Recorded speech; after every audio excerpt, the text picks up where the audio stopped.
Alright, welcome back everybody. We got a real simple one for you today. So today we're going to be installing these mud flaps right here on the ground. They're going to go behind the wheel well to keep the mud from splashing onto the trim. Alright, enjoy. So what comes out of the box are these four parts, the mud flaps themselves, and also these additional screws. And that's what's in the box.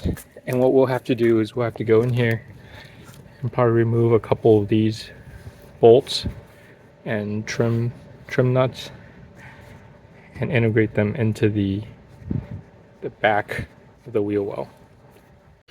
So we're going to start on the front because it's much easier. And all the bolts, if you've noticed, there are 1, 2, 3, 4 screws. And wherever there are screws, there's already an existing, oh, I can't see that one. There's an existing port already. So we can just remove these 3 screws and this one on top here and just do a direct replacement. So to make it more accessible, I went ahead and turned the wheel all the way towards the other end to give us more clearance.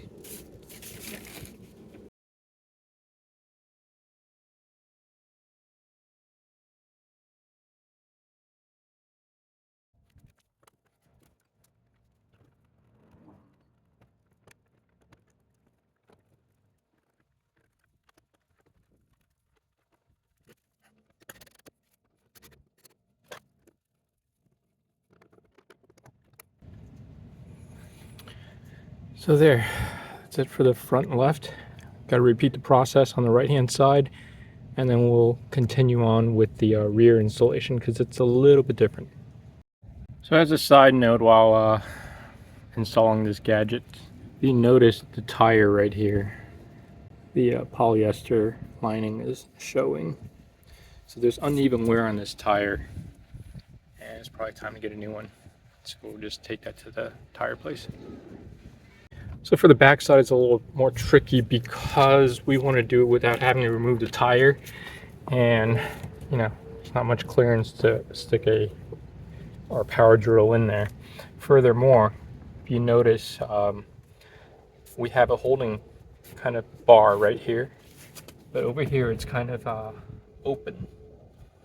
So as a result, we'll have to mount something underneath, and in order to do so, this is all plastic.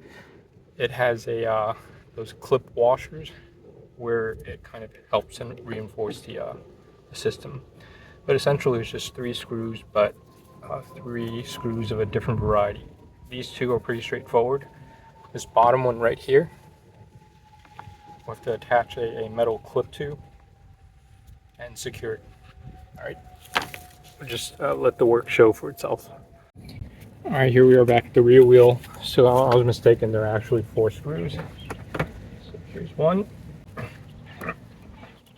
Said not to reuse these self-tapping screws. So we'll find out why. We're going to have to remove the tire in order to get all this shit out. But we'll see. So there's one hidden under here. We're going to have to pop this fender out, this bumper.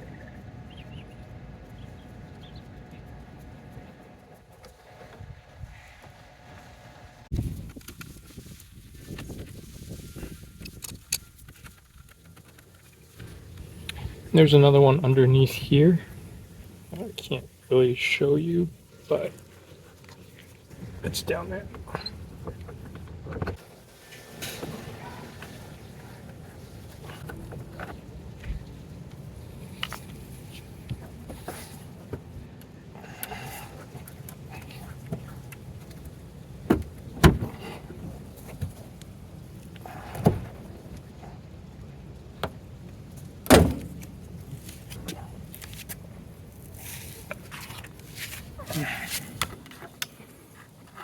So I have to pop the fender out a little bit, the bumper, to access it. So this is the part where we're going to kind of freewheel a little bit. This is the part we're trying to install, and over here, as you can see, there's not a hole, right? So they want us to use one of these, secure one of these brackets on here, so that way we have a mounting point, and it'll create a metal piece right here, but the trim should cover it. In addition, they gave us a little template, pre-drill a hole underneath for mounting of this plate right here. And this plate will require the installation of one of these metal washers, and it'll be mounted onto the bottom here. But these are self-tapping screws, so we're just going to go ahead and brute force it in.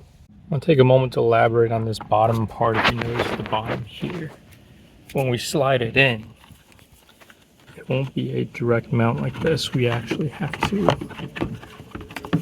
allow it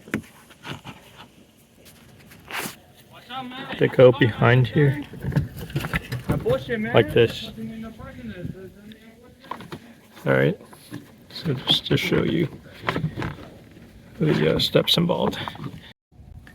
So we've made the mark right there of where we want the screws to penetrate, and this is how we mount it. We approximate it to its final location, about right here.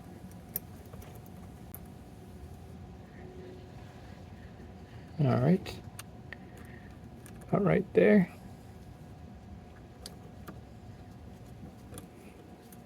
We take an existing screw and washer.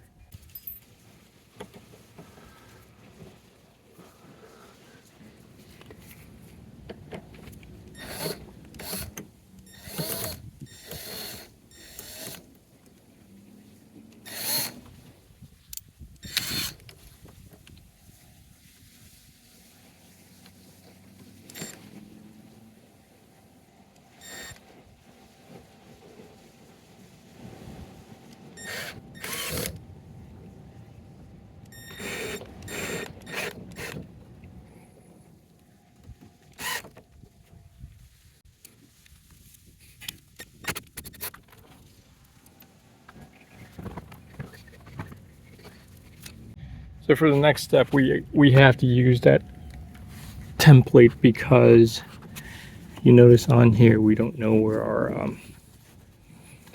our stuff is. So we'll have to bore a hole like they instructed us to.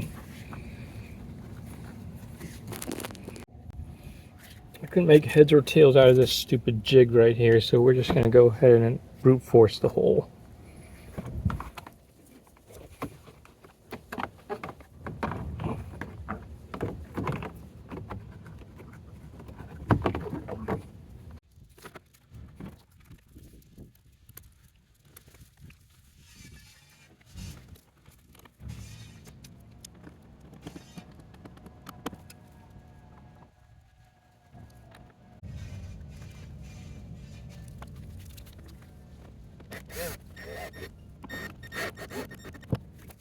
All right, so finished. There, the mud flaps are in. And after a car wash, I won't be able to tell. And the mud flap should keep this from happening in the future. So that's why we embarked on this mission. And it's not difficult, but it is, you know, the awkwardness of the positioning makes it not fun. All right, hope this helps you. All right, good luck.